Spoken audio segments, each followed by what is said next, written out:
Your starting rent is really a multi-year financial decision because that tenant may stay in place for next 2, 3, 5 years, maybe longer. Sometimes landlords might say, well, I'm just going to put it at a lower price right now to get it rented really quickly. And then next year, I'm going to raise that rent to get me closer to market. And you might not be able to do that. The current cap right now is just under 10%. That is a little bit of just being a boring landlord, but boring landlords ultimately have a higher probability of being profitable. And that's part of the goal here. Hello and welcome to another episode of SJA's Podcast. Today, I'm excited to bring back a guest here, Derek Bunyard, who is president of SJA Property Management. Derek, how you doing today? Doing great. Thanks for having me, Dev. Oh, absolutely. Well, we've got an interesting topic and one that's been coming up quite a bit. It's been in the news, and also our owners are asking about it on a regular basis. And that is how to deal with HB1217. Those of you who don't know, that is the rent control bill that passed last year and now has set rent caps for any rentals in Washington state. So really, the point of this discussion today, Derek, is just to get an understanding of what does that mean when you are pricing your rentals? How can you proactively be thinking about how this changes the way that you're going to, the strategy that you're going to use for your rentals? How can we best comply and make sure it can still be a profitable, good experience for our owners? And what we're doing here at the organization at SJA to make sure that we're in compliance, but yet we're getting great results for our owners.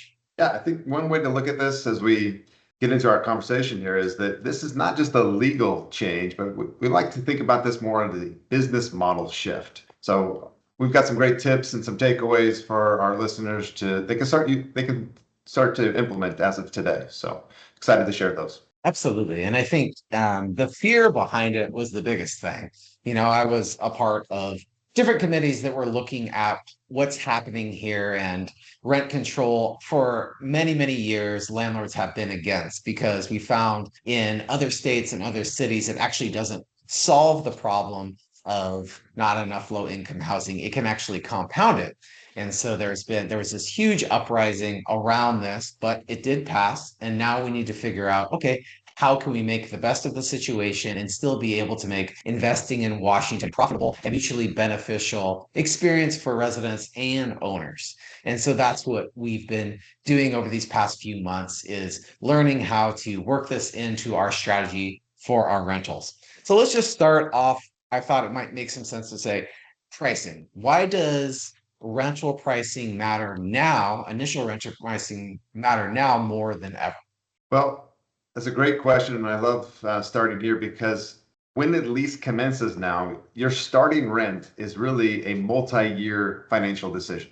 It's not just a short-term tactic that we've used in the past, because that lease that you have in place, it may stay with you as that tenant may stay in place for next 2, 3, 5 years, maybe longer.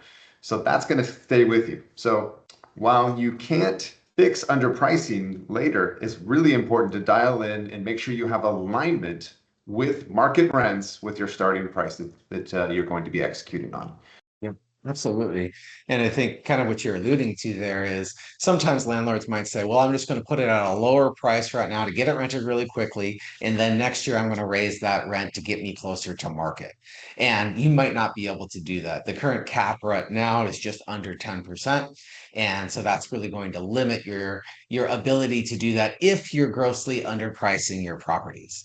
So I think that's the first key takeaway, is to make sure when you are initially placing a tenant, that's your opportunity to get it as close to market rent as possible. Of course, that's going to depend on your individual property, how well you've got that thing rent ready. Have you gone through everything? Because in this current market, there's still a lot of competition for rentals. So there may be market rent, and then there's what you can get. And so you're going to have to balance the vacancy with getting the optimal rent. I think now more than ever, it makes sense to invest in your rental property to get that to a really good starting point so it competes well with other inventory, because you don't want to have to discount that rent. You want to put it right at market so that you have a good baseline moving forward. Nice. Well, I also wanted to get into some misunderstandings that people may have about rent, the rent cap, and how you should be thinking about this as a landlord. So, are you getting anything from other investors that you're dealing with or our owners about common misunderstandings about this rental cap? Yeah, I think it's a great way to look at this is the cap should be treated as a guardrail, not the goal. One way that we've framed it with our clients and just internally is to think of it as a speed limit, not a gas pedal. So when you're looking at, let's use a renewal, for instance, and when this comes into play, some clients have said, well, let's just go up to the cap or let's go a little less than. And that's not the right way to look at it. First, you need to look at all the factors that come into play. One, where's the property located? Where are market rents? Then breaking it down to what we have to take into consideration in terms of the tenant, the quality of the tenant, the property condition, and all of the factors that need to come together in terms of what that renewal represents. So we like to make sure that we're explaining to our clients, and again, just thinking internally, with that cap that is set, that's just the limit. It's not necessarily the gas pedal on where we're going. We may come in well under or maybe not be increasing rents with the renewal. It all depends on the property itself and what the market is dictating in terms of opportunity. Yeah, and I think that's a really good point that you make. This just tells you the maximum amount you could rent. There's still a strategy that you're going to want to follow that you did before and you'll continue to do. And that is you're weighing the cost of vacancy with trying to maximize rents. And this is a conversation I know you have very often with owners and our team is we're trying to get the best possible results over the long term. Well, the best possible result for a landlord is making sure that income is coming in that property as many days out of the year as possible. And vacancy, as we know, is the biggest driver, or reducing vacancy, I should say, is the biggest driver of maximizing that ROI, not necessarily making sure that your rent is at the highest amount. Oftentimes, having your rent priced too high can actually cost you more money than it would if you had just priced it a little bit more aggressively. So how that plays out in a renewal is we want to make sure that yes, we're not grossly underpricing our properties because it could take potentially longer for us to catch up and get back up to market. So we have to be aware of that. Now there is a little bit of a guardrail on there, so we have to look at that.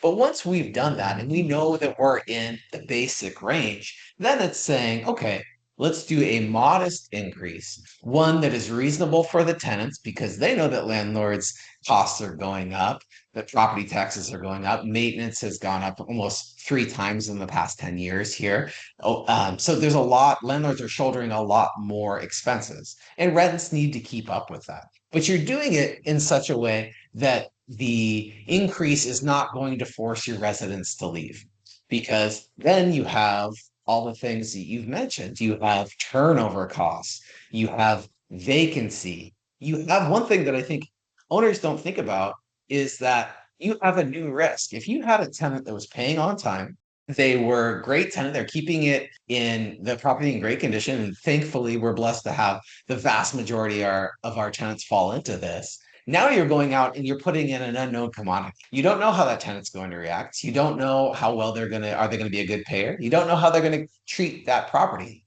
So you're getting rid of a known commodity, and now you're bringing in something where there's a little bit more risk. So that is something that you'd be thinking about. So all that to say is you really want to go with a strategy of keeping your vacancy rate down, making sure that you're doing modest increases to keep up with your expenses, but not using this as, oh, I need to jump to 10% right now, or otherwise I'm going to get behind.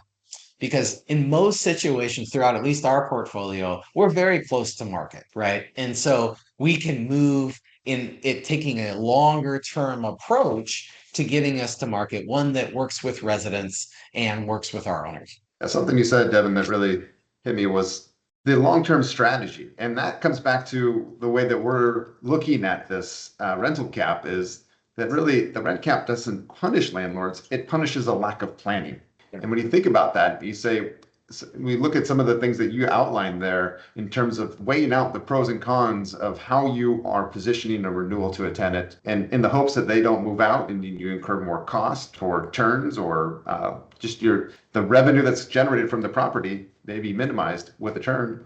The key takeaway here: retention is a financial strategy, and so you're weighing out the pros and cons as to what's the best bet for your, or best solution for your property. And I think a big factor that comes into this is day-to-day management and how that weighs into your overall guidance. That is something that I think is new in terms of what this rental cap represents. You have to stay on top of that in order to the day-to-day management, in order to be able to have a plan that is really a shift in strategy, and in terms of having a more longer outlook for what the property can produce in terms of income overall. Yeah, I completely agree. It's more making sure that you have a strategy that's aligned with your long-term goals. That's really important.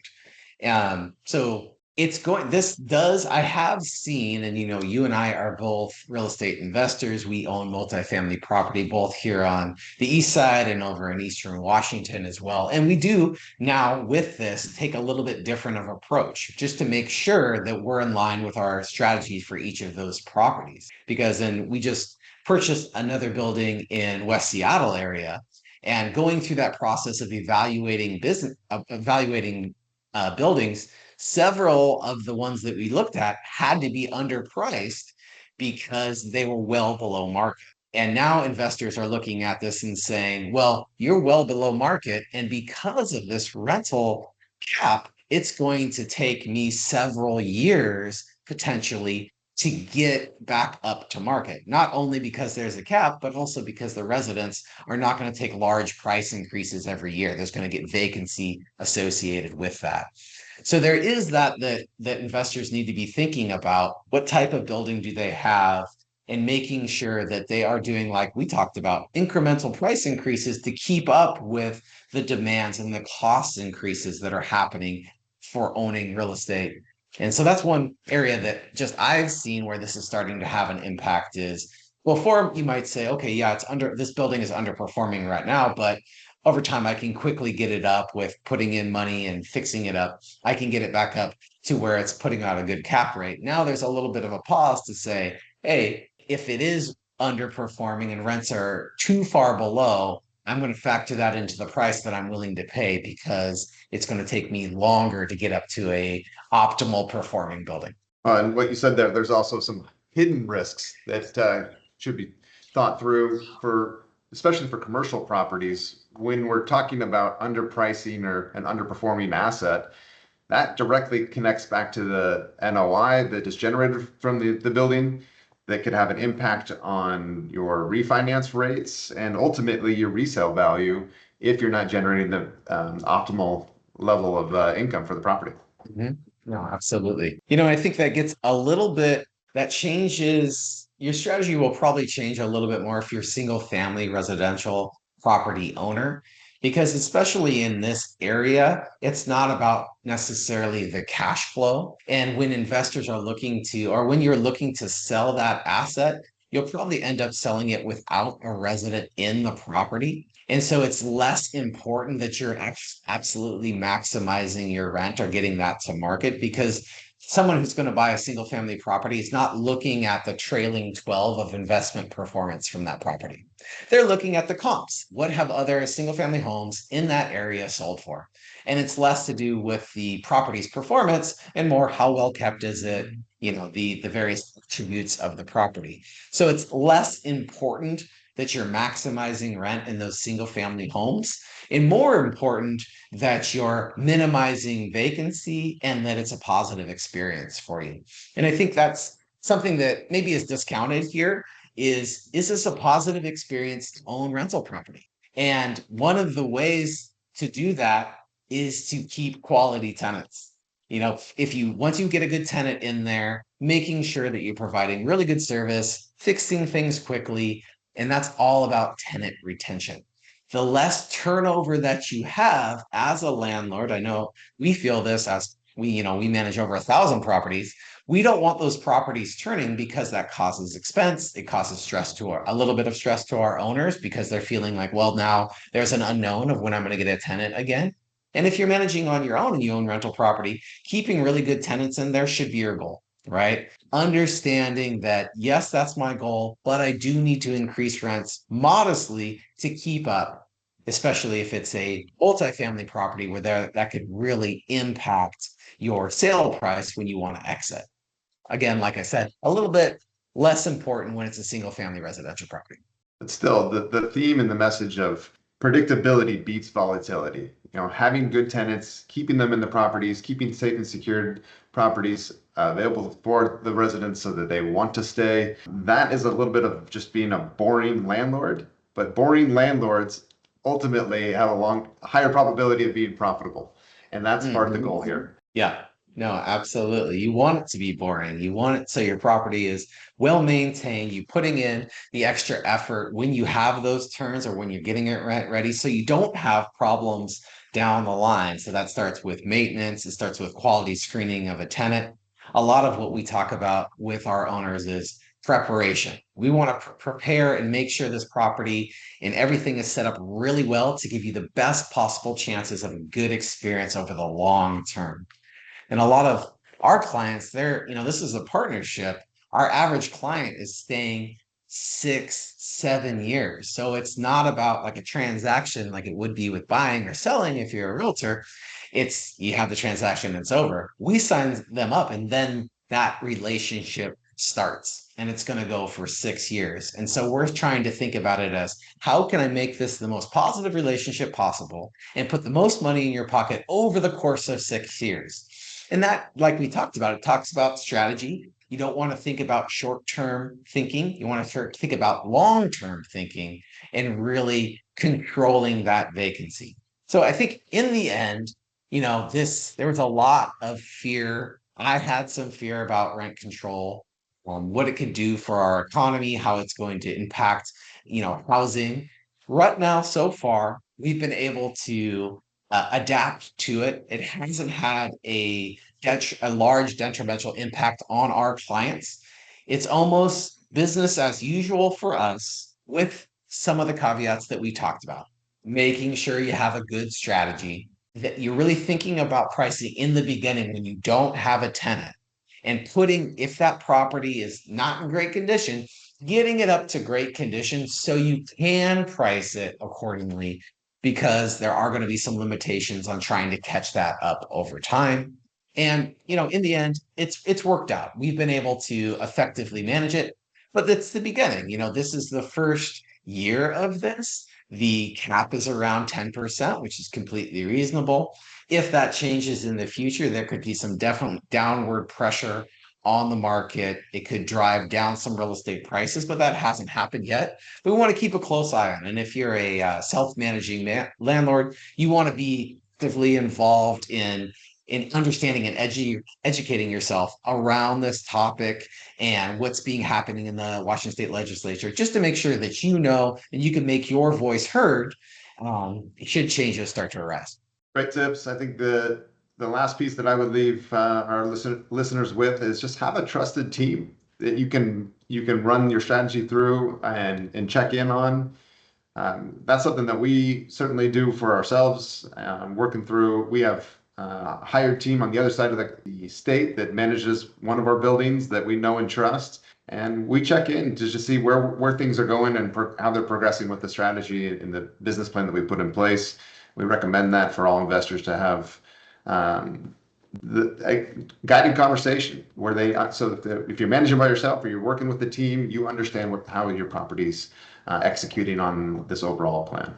Yeah, definitely. No need to panic. Just have a strategy, have a plan, be thoughtful about your approach. The basic fundamentals of a profitable real estate investment haven't shifted that much. And we're being able to navigate it. You can definitely do the same. If you ever have any questions about this or you want to discuss it, feel free to reach out to us. We're always happy to chat about it. The key is just to come in with a plan, have a good strategy for how you're going to implement that plan, and know when you want to exit that property and make everything align in the back end. So just want to thank everybody for your time. Really appreciate your conversation, Derek. Thanks so much again. Yeah, thank you. That was great. All right. Thanks a lot.